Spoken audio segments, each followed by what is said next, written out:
मंगलम भगवान वीरो मंगलम गौतमो गणी मंगलम कुंद कुंदार्यो जैन धर्मोस्तु मंगलम सर्वमंगल मांगल्यम सर्वकल्याणकारकम प्रधानं सर्वधर्माणां जैनं जयतु शासनं सहजानंद चैतन्य प्रकाशाय महीयसे नमो अनेकांत विश्रांति महिमने परमात्मने। आचार्य कुंद देव द्वारा रचित पंचास्तिकाय संग्रह नाम के ग्रंथ की गाथा छठवीं अपनी आज स्वाध्याय प्रारंभ करते हैं। गाथा का पाठ करते हैं। ते चैव अधिकाया ते कालीय भाव परिणदानिच्चा गच्छन्ति दवीय भावं पर्यटनलिंग संयुक्ता त्रकाल भावी परिणमित होते हुए भी नित्य जो वे पंच अस्तिकाय वर्तन लिंग सहसठ द्रव्य हैं। टीका की प्रथम पंक्ति है उत्थानिका के रूप में। यहाँ 5 अस्तिकायों को तथा काल को द्रव्यपना कहा गया है। 5 अस्तिकाय की चर्चा पूर्व की गाथा में आ गई है और अब काल भी एक द्रव्य है ऐसा यहाँ सिद्ध करते हैं। अन्वयार्थ है त्रैकालिक भाव परिणतः, जो 3 काल के भावों रूप परिणमित होते हैं, है ना।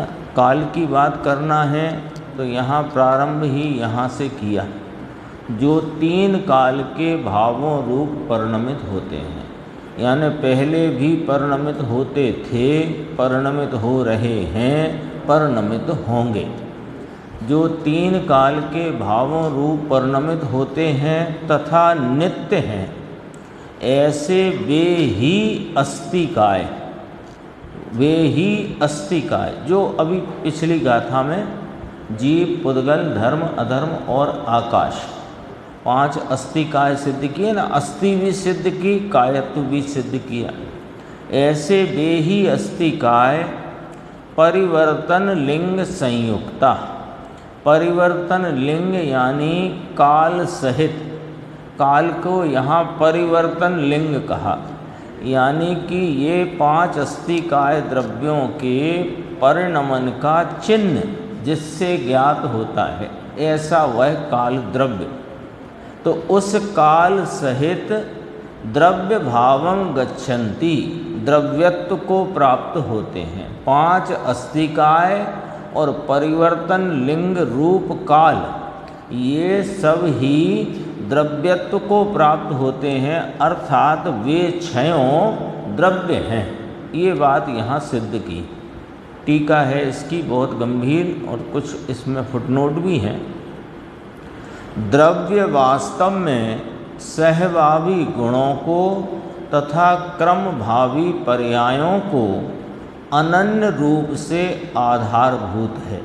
जैसा कि अपन ने अन्वयार्थ में देखा, 3 काल के भावों रूप से परिणमित होते हैं तथा नित्य हैं। तो पहले तो सभी द्रव्यों की गुण पर्याय रूपता से उनका द्रव्यत्वपना सिद्ध करते हैं, उनका नित्यत्व सिद्ध करते हैं, और फिर काल भी एक द्रव्य होना चाहिए, इस बात की सिद्धि टीका में करेंगे। तो अभी दो हिस्से हो गए, मैंने टीका में 2 बातें हैं। पहली, द्रव्य वास्तव में सहभावी गुणों को तथा क्रमभावी पर्यायों को अनन्य रूप से आधारभूत है। नीचे फुटनोट है कि अनन्य रूप यानी अभिन्न रूप। अभिन्न रूप का अर्थ करते हैं जिस प्रकार अग्नि आधार है और उष्णता आधेय है। आधार और आधेय दो हो गए ना, तो अग्नि आधार है, उष्णता आधेय है, तथापि वे अभिन्न हैं। ये अपने ख्याल में आ सकती है बात। अग्नि और अग्नि की उष्णता, तो उष्णता किसके आधार के? अग्नि के आधार। तो आधार हुई अग्नि और उसके आधार से रही हुई उष्णता वह आधेय हुई। तो आधार आधेय ऐसे दो भिन्न भिन्न होने पर भी वे अभिन्न हैं। ये कहा देखो, जिस प्रकार अग्नि आधार है और उष्णता आधेय है, तथापि ऐसा होने पर भी वे अभिन्न हैं। उसी प्रकार द्रव्य आधार है और गुण पर्याय आधेय हैं, तथापि वे अभिन्न हैं, अनन्य हैं। ये सिद्ध करी ना बात। तो देखो प्रथम पंक्ति दोबारा से, द्रव्य वास्तव में सहभावी गुणों को तथा क्रमभावी पर्यायों को अनन्य रूप से आधारभूत है। इसमें गुरुदेव ने बड़ी लंबी चर्चा ली है, वो अपन पढ़ेंगे ही, थोड़ा सा यहाँ उसका ख्याल कराते हैं। सहभावी गुण जो कहे वो द्रव्य से सहभावी हैं, द्रव्य के साथ सहभावी हैं, ऐसा नहीं। वे गुण स्वयं सहभावी रूप से रहे हैं और पर्याय क्रमभावी रूप से रहे हैं। यदि ऐसा लक्षण बनाया जाए कि गुण द्रव्य के साथ सहभावी हैं या गुण द्रव्य के साथ रहे हुए हैं, तो पर्याय भी साथ रही हुई है। फिर गुण और पर्याय में जो सहभावीपना और क्रमभावीपना बताया गया है उसका कोई अर्थ नहीं निकलेगा। तो गुण गुणों के साथ रहे हुए हैं और वे साथ साथ रहते हैं और पर्याय एक के बाद एक क्रम से होती है, एक साथ नहीं होती। ये बात बहुत गंभीर है, गुरुदेव ने इसकी चर्चा बहुत विस्तार से की है, अपन देखेंगे। हाँ, सहभावी और क्रमभावी, तो इसको ऐसे नहीं लेना कि द्रव्य के साथ गुण सहभावी हैं। गुण स्वयं सहभावी रूप से द्रव्य के आधार से रहे हुए हैं और पर्याय क्रमभावी रूप से द्रव्य के साथ रही हुई हैं या द्रव्य के आधार से परिणमित होती हैं। ये फर्क पड़ा ना। देखो, द्रव्य के साथ गुण को सहभावी कहें या मानें या समझें तो उसमें दोष आता है, क्योंकि पर्याय भी द्रव्य के साथ रही है तो फिर पर्याय को भी सहभावी कहना पड़ेगा।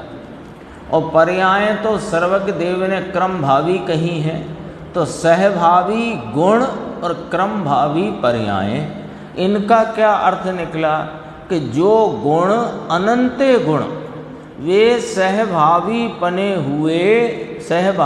पने से द्रव्य के आधार से रहे हैं और पर्याय तीन काल की वे क्रमभावी रूप से द्रव्य के साथ वर्तती हैं या रही हैं, है ना। तो उनमें अनन्यपना है।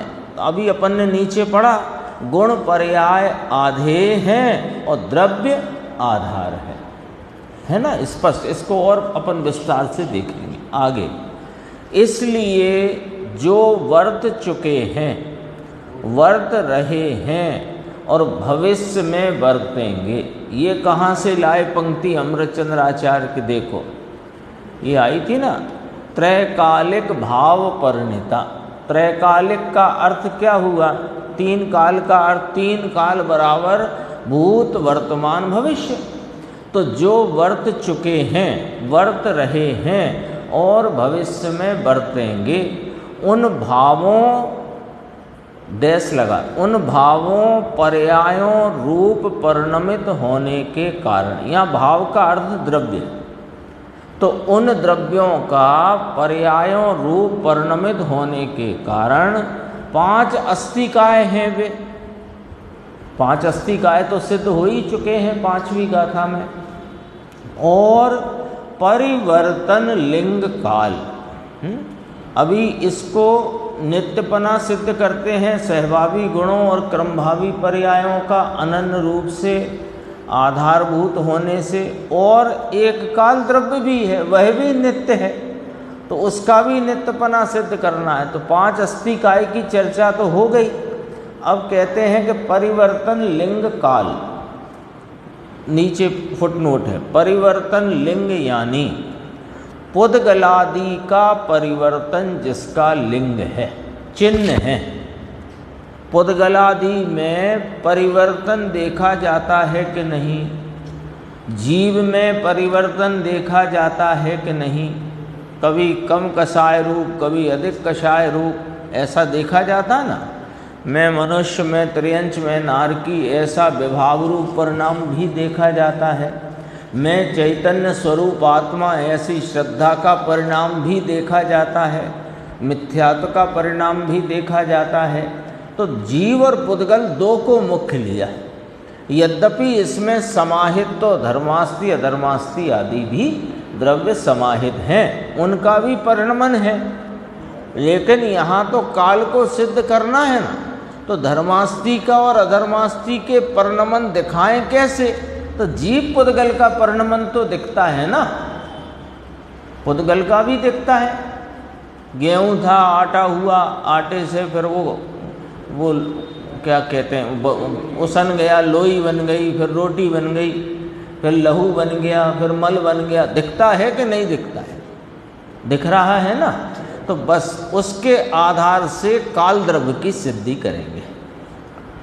पुद्गलादि का परिवर्तन जिसका चिन्ह है, ये परिवर्तन हुआ तो कैसे आपने देखा? कब गेहूं था और कब आटा हुआ और कब लोई हुई और कब रोटी हुई? तो वो जो कब है वो कौन है? कब है ना, वो काल द्रव्य है। तो काल भी एक ऐसा निमित्त रूप वर्तना हेतुत्व वाला द्रव्य है जो पुद्गल और जीवादि इन पदार्थों के, तो पुद्गलादिक शब्द लिया, तो पुद्गल जीवादि पदार्थों के जो परिणमन रूप परिवर्तन के भाव हैं, उनको कौन बता रहा है? उसका चिन्ह कौन है? कि काल। देखो, पुद्गलादि का परिवर्तन जिसका लिंग है, वह पुद्गलादि के परिणमन द्वारा, अगले पेज पे है फुटनोट शेष, उस पुद्गलादि के परिणमन द्वारा जो ज्ञान होता है। परिवर्तन लिंग शब्द आया ना, तो परिवर्तन लिंग माने जो पुद्गलादि में परिवर्तन अपने ख्याल में आता है कि नहीं आता है? आता है ना, प्रति समय होता हुआ। स्थूल रूप से तो इतना भी मालूम होता है, ये कुर्ता 6 साल पुराना है और ये पिछले साल का है, और ये टेबल 10 साल पुरानी है, ये पिछले साल का है। ऐसा कम समय, अधिक समय, ज़्यादा समय, ये अपन ख्याल में लेते हैं कि नहीं? पुद्गल के संबंध में, जीव के संबंध में भी है ना। जीव पहले निगोद में था, फिर तरस में आया, 1 इंद्री, 2 इंद्री, 3 इंद्री, फिर संगी पंचेंद्री हुआ, फिर उसके मिथ्या दर्शन चलता था, फिर वो मिथ्या दर्शन मिटकर सम्यक्त हुआ, फिर सम्यक्त पूर्वक स्वरूप की आराधना होकर उसने श्रेणी आरोहण करते हुए पूर्ण वितरागता की प्राप्ति करके कैवल्य को प्राप्त किया और सिद्धत्व को प्राप्त किया। ये सब इतना जीव का परिवर्तन ख्याल में आया कि नहीं आया? पुद्गल का परिवर्तन ख्याल में आता है कि नहीं आता? तो उसका चिन्ह कौन है? इस परिवर्तन को बताने का चिन्ह कौन है? कि काल। तो देखो, पीछे से फिर पढ़ते हैं। पुद्गलादि के परिणमन द्वारा जो ज्ञान होता है उसका नाम है परिवर्तन लिंग। ठीक है ना। लिंग माने चिन्ह, सूचक, गमक। गमक, गमक शब्द लिया ना, गम्य कराने वाला।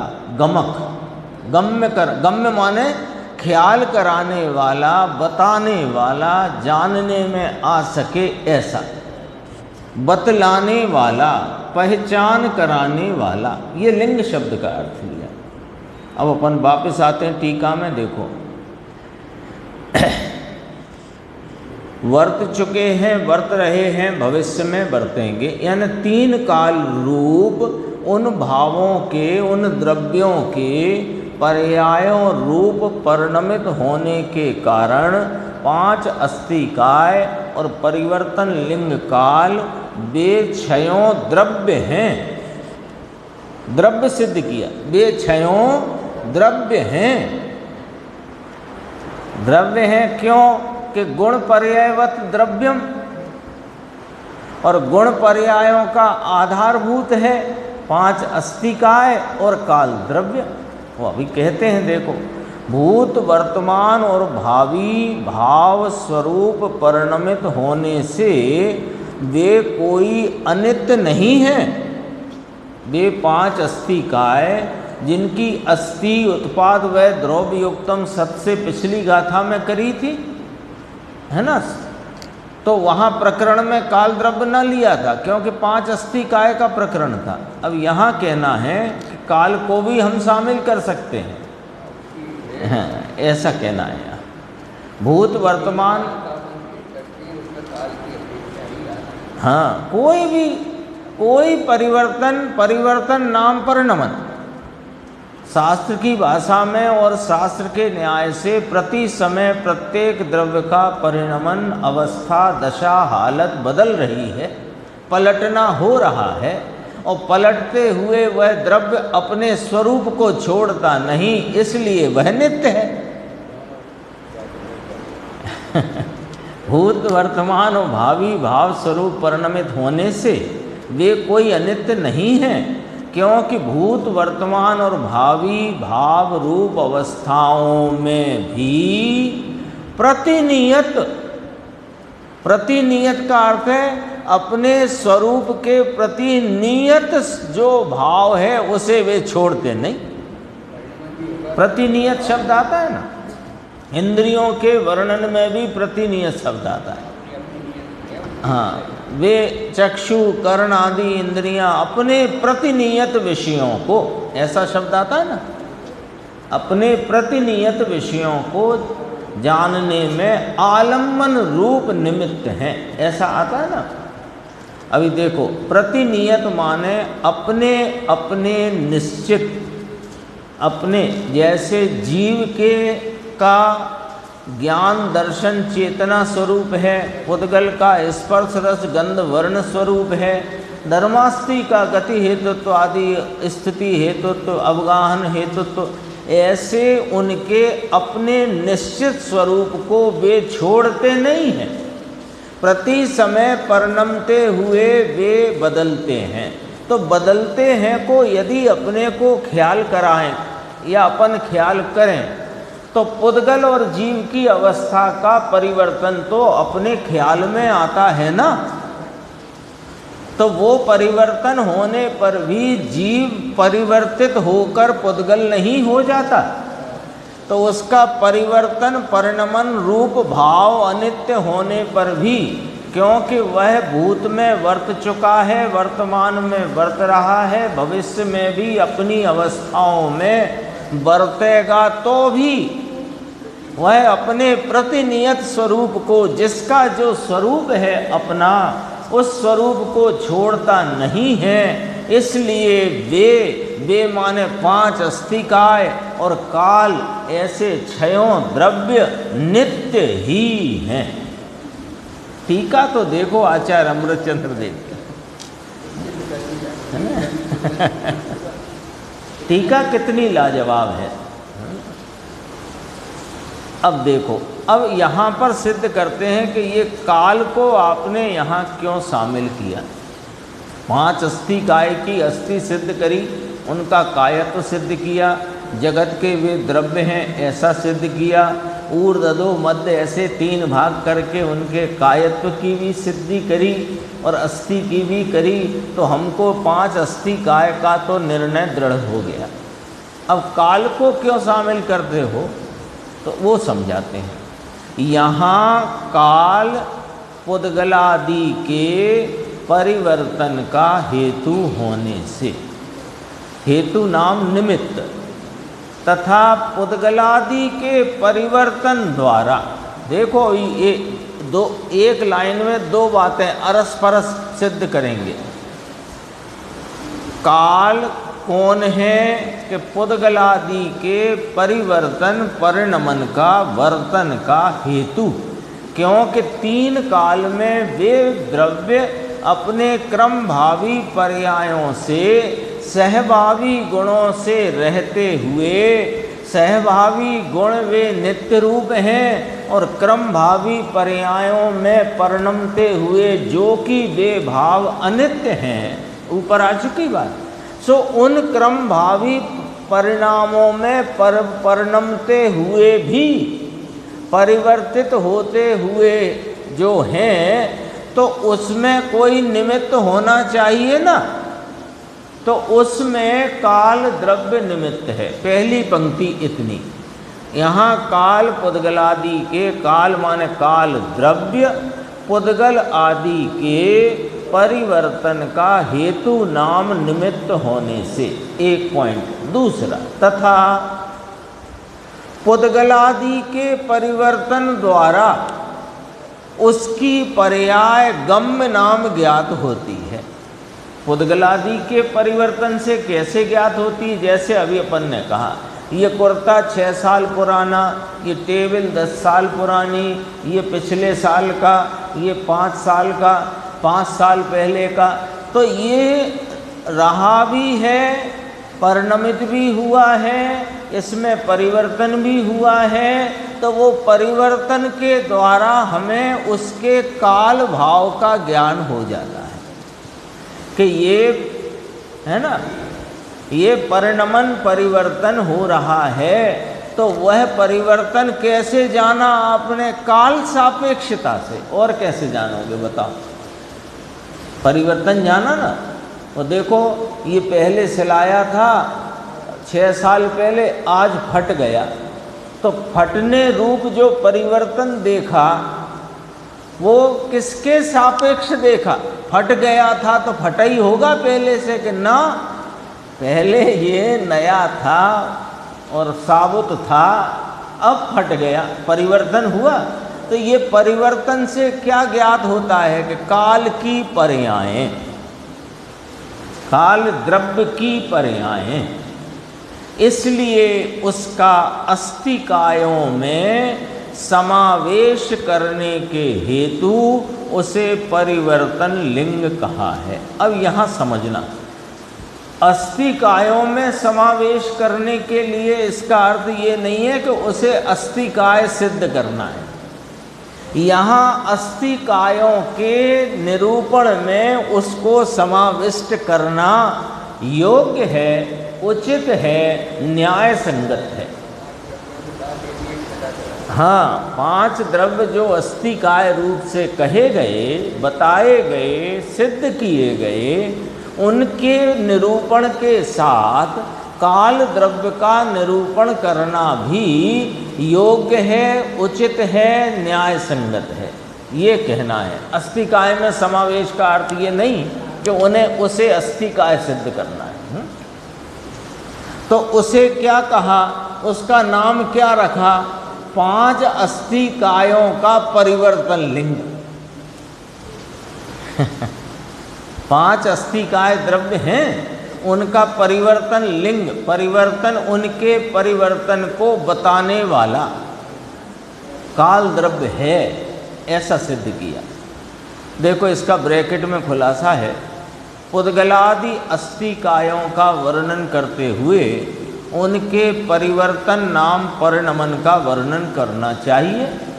अभी इस 5 अस्तिकाय या पंचास्तिकाय संग्रह नाम के इस ग्रंथ में जगत के 5 अस्थिकाय रूप द्रव्यों का वर्णन करेंगे तो उनके परिणमन का भी वर्णन करना चाहिए, है ना। द्रव्य है वे कोई कूटस्थ तो नहीं है, उनमें क्या परिणमन किस प्रकार है ये वर्णन करना चाहिए। तो उनके परिवर्तन का वर्णन करते हुए जीव पुद्गल आदि पदार्थों के परिवर्तन परिणमन का वर्णन करना चाहिए। तो उनका परिवर्तन का वर्णन करते हुए उन परिवर्तन में निमित्त भूत जो पदार्थ है उसका यानी काल द्रव्य का अथवा उस परिवर्तन द्वारा जिनकी पर्यायें व्यक्त होती हैं, उस परिवर्तन, देखो एक तो काल द्रव्य को 5 अस्थिकाय द्रव्यों का यहाँ पर परिणमन का निमित्त कहा, तो उस निमित्त का भी वर्णन करना चाहिए। अथवा इस प्रकार भी समझ सकते हैं कि ये जो जीव पुद्गलादि की अवस्थाओं में होता हुआ परिवर्तन है वो परिवर्तन से किनकी पर्यायें व्यक्त होती हैं? काल की। जैसे अपन ने कहा ये 6 साल पुराना कुर्ता फट गया तो ये 6 साल वाला 6 साल में फटा, तो 6 साल में फटा तो फटने रूप जो परिवर्तन है उससे क्या ज्ञात हुआ कि 6 साल का समय अवधि ज्ञात हुई कि नहीं हुई, अथवा कम समय में ही फट गया अथवा बहुत समय में फटा, तो जो कुछ भी है तो वो परिवर्तन जो दिखाई दिया पुद्गल द्रव्य का उसमें काल की पर्यायें ज्ञात हो गई ना, नहीं हुई क्या? इतने साल में फटा है, अभी तो कल ही लाए थे आम आज सड़ गए, तो ये कम समय में ही सड़ गए, तो वो समय ज्ञात हो गया कि नहीं हो गया? वो गुरुदेव ने जब प्रवचन प्रारंभ किया वो पंक्ति पढ़ेंगे अपन, उसमें कहा कि मुनियों ने जंगल में बैठकर वस्तुओं की सिद्धि करने के क्या क्या न्याय प्रस्तुत किए।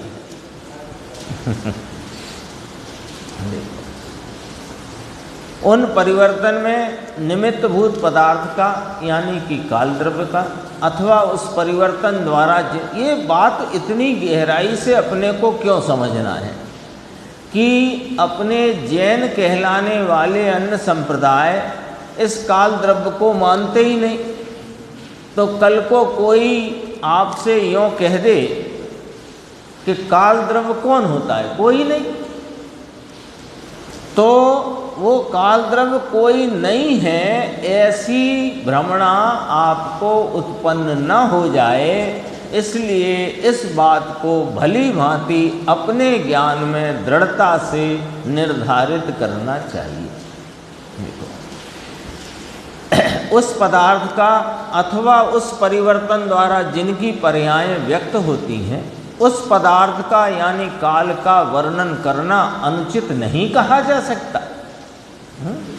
इस प्रकार पंचास्तिकाय के वर्णन में काल के वर्णन का समावेश करना अनुचित नहीं है, ऐसा दर्शाने के हेतु नाम प्रयोजन से इस गाथा सूत्र में काल के लिए परिवर्तन लिंग शब्द का उपयोग किया है। 5 अस्थिकाय तो स्पष्ट रूप से सिद्ध किए जा चुके हैं, तो जो कोई चीज़ को सिद्ध करना हो तो जो पहले से हमारे ज्ञान में सिद्ध है उसकी सापेक्षता से अन्य की सिद्धि किए जाने का नियम है। अपने को जैसे मान लो नई कलेक्ट्रेट का रास्ता नहीं मालूम, तो जिसका जो मालूम है वहाँ से ही तो बात कही जाएगी, कहाँ से कहेंगे? तो जगत है, हाँ है, तो जगत है तो जगत शून्य है कि ना? वह तो 5 अस्थिकाय द्रव्य का समुदाय समवाय है, आया था ना। तो 5 अस्थि काय की अस्थि सिद्ध करी, उनका कायत्व सिद्ध किया। अब वे तो सिद्ध हैं अपने ख्याल में। अब काल द्रव्य को उन अस्थि कायों के यानी जीव पुद्गल के परिणमन रूप भाव पर से, उनके परिवर्तन रूप भाव से, ये परिणमन का हेतु भी कुछ होना चाहिए। इसमें एक फुटनोट अभी अपन पढ़ेंगे, रह गया है। उनका कोई परिणमन का हेतु भी चाहिए, निमित्त। अथवा दूसरा प्रकार, ये परिवर्तन भी तो काल की पर्यायों को ही व्यक्त कर रहा है। जैसे अभी बहुत बार बोल दिया कि कोई भी परिवर्तन देखा तो इतने समय में यह हो गया, कल लाए आम आज सड़ गए, ठीक है। तो ये सड़ने रूप जो परिवर्तन हुआ, इसमें परिवर्तन जो पुद्गल आम का ज्ञात हुआ, उसमें काल भी ज्ञात हुआ कि नहीं हुआ? तो ये काल किस किस द्रव्य का भाव है? फिर ये तो बताओ कि काल अपकाल द्रव्य का भाव। काल है ना, काल अवधि, व्यवहार काल जैसे अपन पढ़ते हैं सिद्धांत प्रवेश का आदि। हाँ, तो कोई द्रव्य होना चाहिए ना। काल की पर्याय सूचित हुई।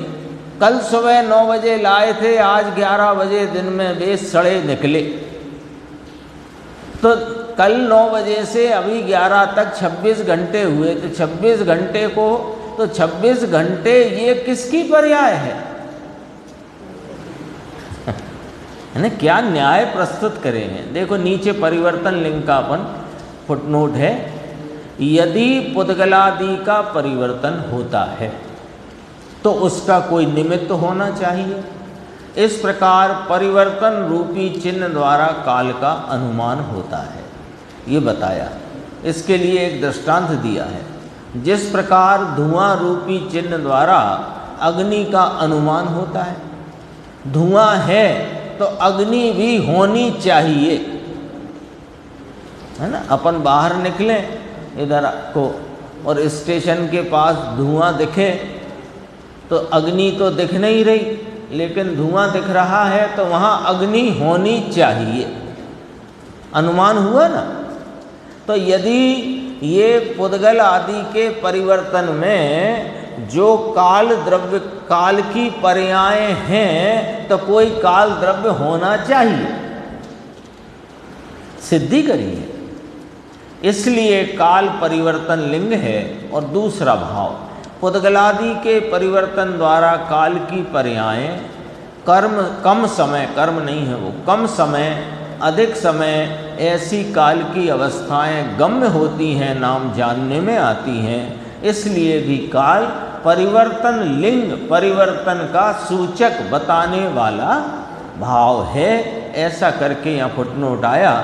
देखो अभी गुरुदेव की अपन पढ़ते हैं, पहली ही 5 पंक्तियाँ देखो। अब छठी गाथा, दरकार कहाँ की हमने समझने की, माणिक मोती में उलझे रहे, किसी को इंगित करके कहा। छठी गाथा बहुत सरस, ओ हो, एक न्याय से एक न्याय। 5 अस्थि काय की सिद्धि करी, उस न्याय से अब काल द्रव्य की सिद्धि करने का दूसरा न्याय। निमित्त होना चाहिए, और वे परिणमन से काल द्रव्य की पर्यायें गम्य होती हैं, जानने में आती। 2 बातें लेकर के लिया। सामान्य एक कथन तो इतना है ही कि उनका कोई निमित्त होना चाहिए, पर कोई ऐसा कहे कि निमित्त होना चाहिए, क्यों होना चाहिए? उपादान में तो स्वतः कार्य होता है, निमित्त की क्या जरूरत है? कि निमित्त से कार्य नहीं होता, तब तो हमने निमित्त शब्द कहा। लेकिन निमित्त होता है, ऐसा कैसे ज्ञात हुआ? कि इनका परिवर्तन से काल की पर्यायें ज्ञात हुई ना। तो ये द्रव्य जो परिणमे हैं, परिणमे तो अपनी स्वतः शक्ति से हैं, लेकिन उनके इस परिणमन में काल द्रव्य की पर्यायें जो ज्ञात हुई, तो ऐसा भी एक कोई द्रव्य होना चाहिए जिसकी ये घंटे, मिनट, घड़ी आदि की पर्याय हैं। क्या गजब है। सच में गुरुदेव को इसलिए आचार्य भगवंतों की महिमा बहुत आती है कि ऐसे ऐसे, यानी अभी किसी को कुछ नहीं मालूम, समझो वहाँ से शुरू हुआ पंचास्तिका, जगत है कि हाँ है, यहाँ से तो शुरू करें, तो जगत है तो शून्य है कि ना, वह 5 अस्थिकाय द्रव्यों का समवाय है, समूह है। तो क्या सिर्फ 5 अस्थिकाय हैं कि नहीं, काल द्रव्य भी है। ये शैली, ये क्रम सर्वज्ञ के द्वारा कही हुई जिनवाणी में आया और आचार्यों ने अपने उस बात को जो अभी न्याय किस प्रकार प्रस्तुत करें ऐसा यहाँ न्याय रखकर सिद्ध किया है। देखो क्या कहते हैं, लॉजिक से सिद्ध करने की ताकत मुनि जंगल में आत्म ध्यान में मस्त, उन्हें यह वस्तु को सिद्ध करने के ज्ञान का विकास, कैसा कि सर्वज्ञ ने जो सिद्ध किया उसको सिद्ध करने का ज्ञान का मुनिराज का विकास। कौन है मुनिराज के जो आत्म ध्यान में मस्त हैं जंगल में। मुनि का भी वर्णन आ गया, मुनि कौन है मुनि का क्या स्वरूप है, जो आत्म ध्यान में मस्त रहते हैं, जो यह है कहो मोहन भाई, इसमें कहाँ तुमने अभी तक दरकार की है, ये समझने की कहाँ की है दरकार। अब 6वीं गाथा लो, अब काल डाला, है ना, 5 अस्थिकाय हुए, अब काल की चर्चा प्रारंभ की। अपन देखते हैं, देखो पेज नंबर 163 है, जहाँ हिंदी हरि गीत के बाद दूसरा पैराग्राफ की 3री लाइन। ये बात तो अपन ने आई गई है, तो यहाँ से पढ़ते हैं कि वास्तव में सहभावी गुणों को लो, सहभावी गुण, ये जो मैंने कहा था ना, सहभावी का अर्थ गुरुदेव ने विस्तार से लिया है, वो यहाँ अपन देखना। सहभावी गुण माने साथ में रहने वाले गुण। कौन के साथ? गुणों के साथ रहने वाले गुण, ऐसे लेना है।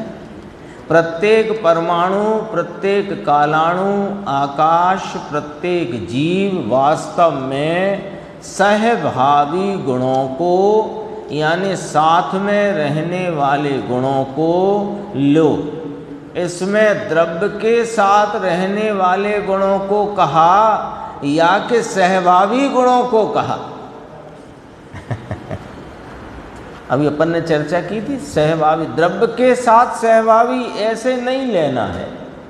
ये बात गुरुदेव ने 57 नंबर की या 59 नंबर की परमार्थ प्रकाश की गाथा में भी आएगा अपने सुबह के, उसमें भी ये बात बहुत न्यायपूर्वक वहाँ भी सिद्ध करी। देखो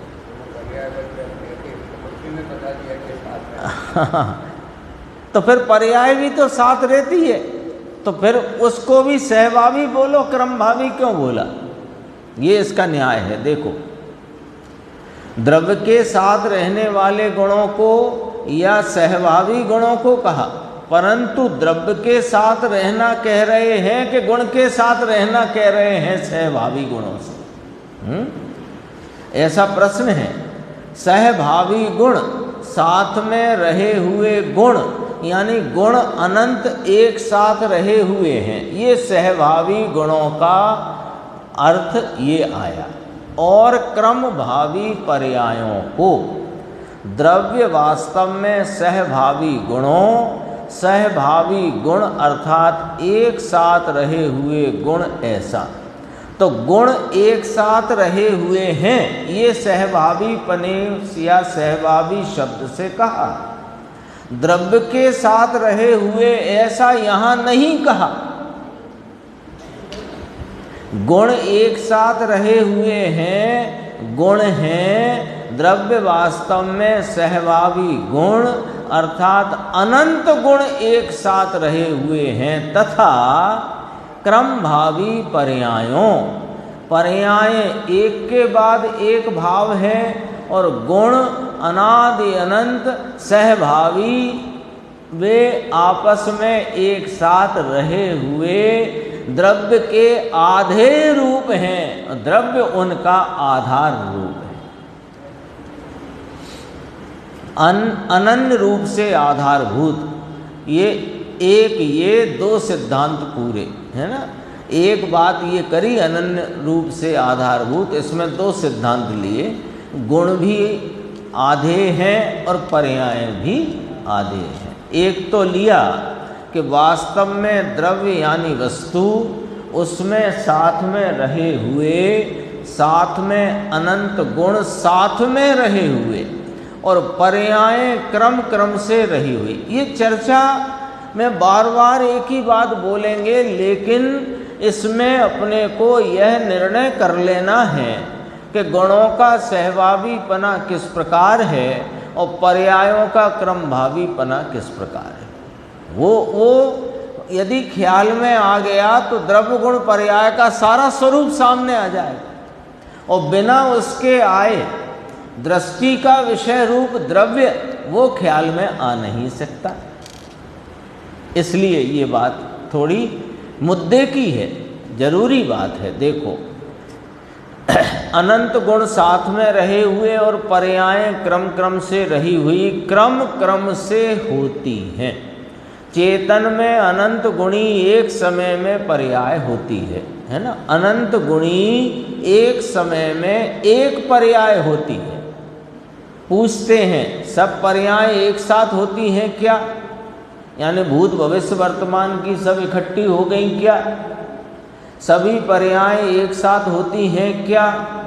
अरे पहले समय में यह अवस्था, दूसरे समय में यह अवस्था, तीसरे समय में यह अवस्था, ऐसे होती हैं। बोलो, आई बात समझ में? अनंत गुणों की अनंत पर्याय हैं, वो दूसरी बात है। ये बात ध्यान रखना चाहिए, बिल्कुल ऐसे ध्यान रखना चाहिए, लाल स्याही से अंडरलाइन करके यहाँ रखना चाहिए। क्या? कि एक समय में एक द्रव्य की अनंती पर्याय कहीं, सो वह तो अनंत गुणों की व्यक्तता की अपेक्षा से अनंती कही है। द्रव्य की तो एक समय में एक ही पर्याय होती है। इनकी बात खत्म हो जाने दो। कोई बात है? क्या बात है? देखो आगे बढ़ते हैं। क्रम बार होती हैं, गुण अक्रम एक साथ रहते हैं। आई बात ख्याल में? सहभावी, अक्रम, अक्रम शब्द भी आता है। गुण अक्रम माने क्रम बिना में। क्रम बिना का मतलब एक साथ, क्रम बिना का मतलब आगे पीछे उल्टे सीधे ऐसे नहीं। अक्रम माने एक साथ। समझ में आया? ये तो पंचाध्याय में लिया नहीं है, न्याय पंचाध्याय में लिया कि द्रव्य के साथ गुण कहोगे तो पर्याय भी साथ में है, तो सहभावी कहकर गुणों का लक्षण नहीं बनेगा। बोलो, सहभावी गुण का लक्षण फिर ना बनेगा। यदि द्रव्य के साथ गुण के होने को सहभावी कहते हो तो फिर वह गुण का, वह सहभावी गुणों का लक्षण सहभावी नहीं बनेगा, क्योंकि पर्याय भी प्रति समय द्रव्य के साथ रही हुई है, तो पर्याय भी सहभावी कहलाएगी। क्रमभावी कैसे कह सकते हैं? न्याय लिया पंचाध्यायीकार ने पंचाध्यायी नामक ग्रंथ में। देखो ऐसा सिद्ध किया पंचाध्यायी में, लॉजिक से न्याय से सिद्ध किया कि एक द्रव्य है, उस द्रव्य के 7 गुण रहते हैं, ऐसा अर्थ नहीं करना। कितनी बात मुद्दे की है, ये समझने की बात है, जरूरी बात है। एक द्रव्य है, अस्थि है ना, तो एक द्रव्य है, उस द्रव्य के 7 गुण रहते हैं, ऐसा अर्थ नहीं करना। यदि ऐसा अर्थ करोगे तो तब तो पर्याय भी द्रव्य के साथ रहती है। पर्याय बिना का द्रव्य हो, ऐसा तो हो नहीं सकता, होता ही नहीं। उसके भी लक्षण पर्याय में भी जाएंगे सहभावी बने के। तो सहभावी लक्षण का अर्थ यह है कि गुण एक साथ रहते हैं। गुण एक साथ रहते हैं, ऐसे गुण एक साथ रहते हैं। कैसे कि जहाँ और जब ज्ञान, दर्शन, सुख, चारित्र, वीर, प्रभुता, विभुता आदि अनंत गुण एक साथ द्रव्य में सहभावी बने रहते हैं। स्पर्श, रस, गंध, वर्ण आदि, अस्तित्व, वस्तुत्व, द्रव्यत्व, प्रमेयत्व आदि एक साथ रहे हुए अनंत गुण।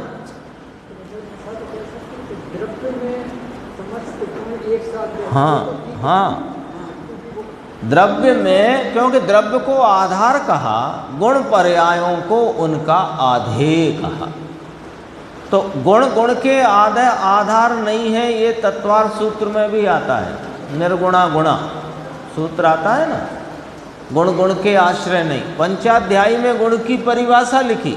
गुण किसे कहते हैं? जो अन्य गुण के आश्रय से नहीं रहते उन्हें गुण कहते हैं। हाँ, द्रव्य आश्रया, तो द्रव्य आश्रय है और आश्रित हैं गुण। तो गुण भी आश्रित हैं और पर्याय भी। आश्रित कहो कि आधार आधेय कहो। तो द्रव्य आधार और आधे गुण और पर्याय।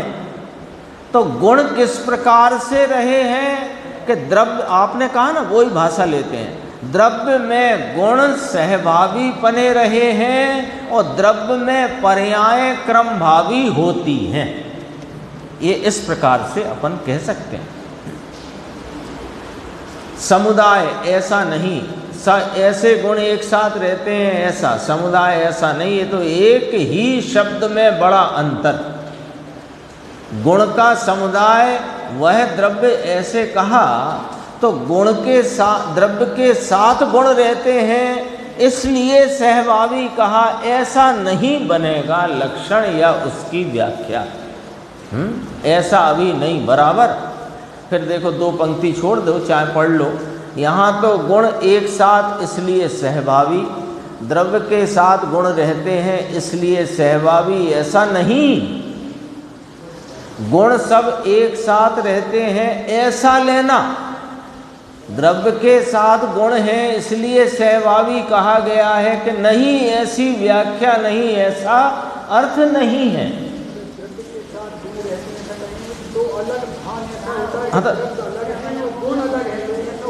हाँ, नहीं, द्रव्य के साथ, यहाँ न्याय दूसरा लिया।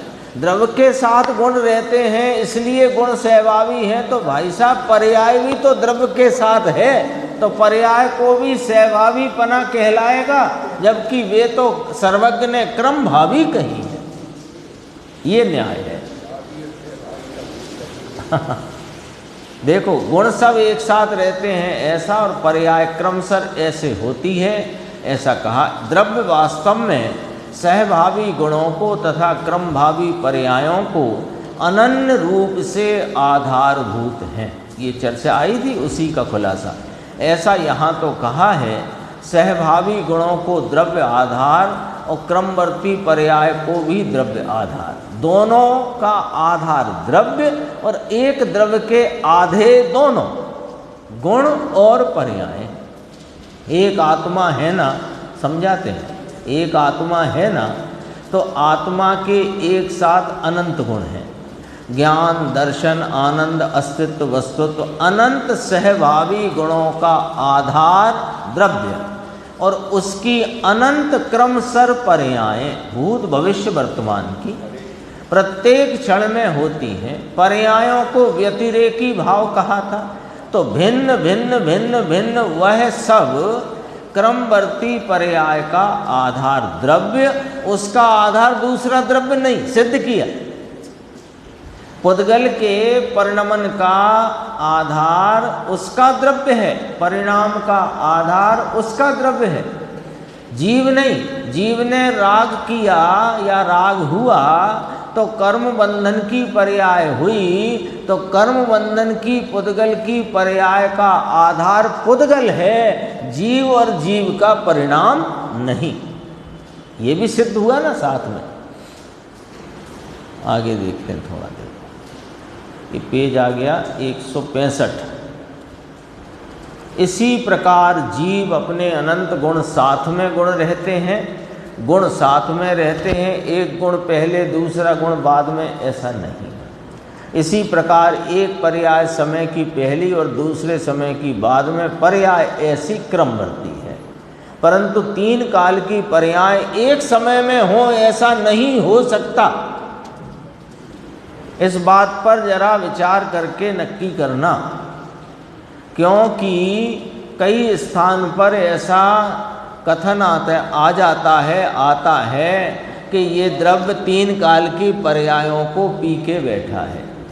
उधर समझना बात को, वहाँ तीन काल की पर्यायों में परिणमने वाला यह द्रव्य भूत में परिणम चुकी पर्यायों की योग्यता रूप परिणमा, अपनी योग्यता रूप परिणमा था, भविष्य में उनकी उस परिणाम की योग्यता रूप परिणमेगा और वर्तमान भाव में परिणमित है।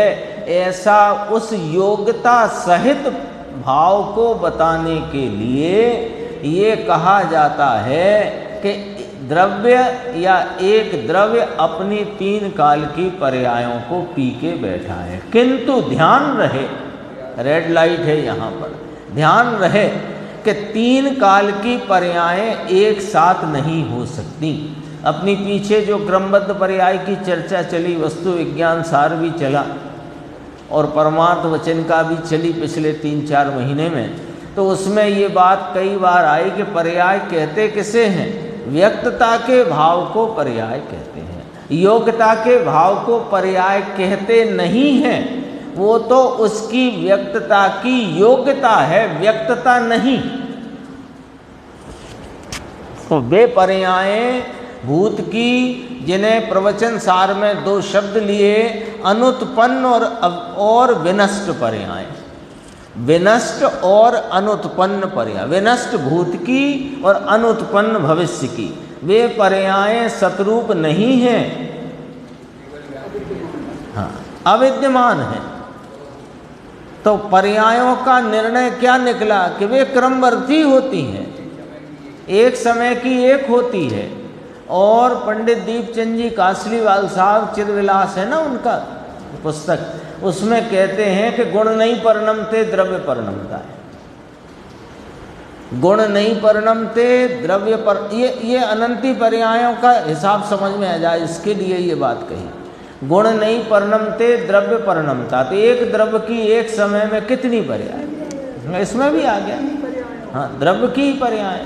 तो एक द्रव्य की एक समय में कितनी पर्याय, कि एक पर्याय। अब उस एक पर्याय में अनंत भावों की व्यक्तता, तो उन अनंत भावों की तरफ से कहो तो अनंत गुण की अनंती पर्याय। ये सब जगह क्या अर्थ निकलना है, वो अपने को स्वयं जागरूकता जरूरी है। देखो, तीन काल की पर्याय एक समय में हो ऐसा नहीं हो सकता। जैसे गुण एक साथ तीन काल के हैं, एक साथ हैं। ज्ञान गुण वही है, अन्वयी विशेष वही है जो निगोध की अवस्था में था, जो एक इंद्री, दो इंद्री, चार इंद्री आदि में था, जो अब है। ज्ञान गुण वही है, दर्शन वही, अस्तित्व वही, वस्तुत्व वही, द्रव्यत्व वही, प्रमेयत्व वही, आदि इत्यादि सब लगाओ। एक गुण एक साथ तीन काल के हैं, अनंत हैं, वैसे पर्यायें एक साथ नहीं हो सकती। एक के बाद एक, एक के बाद एक, एक के बाद एक, ऐसे सहभूत गुण और क्रमबद्ध पर्यायें, क्रम से होने वाली, क्रम भावी है ना, क्रम भावी माने होने वाली पर्यायों का अनन्यपना, अनन्यपना अभिन्न रूप से, गाथा देखो, अभिन्न रूप से आधारभूत है। ये चर्चा आई। बस थोड़ा सा 3 पंक्तियां, तो ये प्रवचन पूरा होगा, फिर अगले की चर्चा अपन आगे जो विषय है ना परिवर्तन लिंग वाला, वो अपने आगे की स्वाध्याय में लेंगे। वे वर्त चुके हैं, वर्त रहे हैं, वर्तमान वर्त रहे हैं, भविष्य में वर्तेंगे। ऐसे भावों अर्थात पर्यायों के स्वरूप से परिणमित होने के कारण। 167 पेज है यहाँ, जहाँ प्रवचन पूरा होता है उससे 1 पेज पहले। परिणमित होने के कारण 5 अस्तिकाय और परिवर्तन लिंग काल। लो अब छठवें में ये 6वें नंबर का लिया और उसमें काल डाला। ये द्रव्य है, सब द्रव्य हैं। परिणमते 5 हैं वे भी, और परिवर्तन लिंग से काल द्रव्य भी द्रव्य है। फिर थोड़ी सी चर्चा यहाँ ली। अनंत काल से, प्रवचन जहाँ पूर्ण होता है, अनंत काल से पर्याय परिणमी, वर्तमान परिणमती है, भविष्य में परिणमेंगी। ऐसे परिणमने से अनित्य होने पर भी वह प्रत्येक पदार्थ प्रतिनियत अपने निश्चय स्वरूप को छोड़ता नहीं, यानी परमाणु परमाणुपना नहीं छोड़ता, आत्मा आत्मापना नहीं छोड़ता। तो कहा वे नित्य ही हैं। इतनी बात परिणमन की काल के संबंध में की है। शेष चर्चा आगे अपन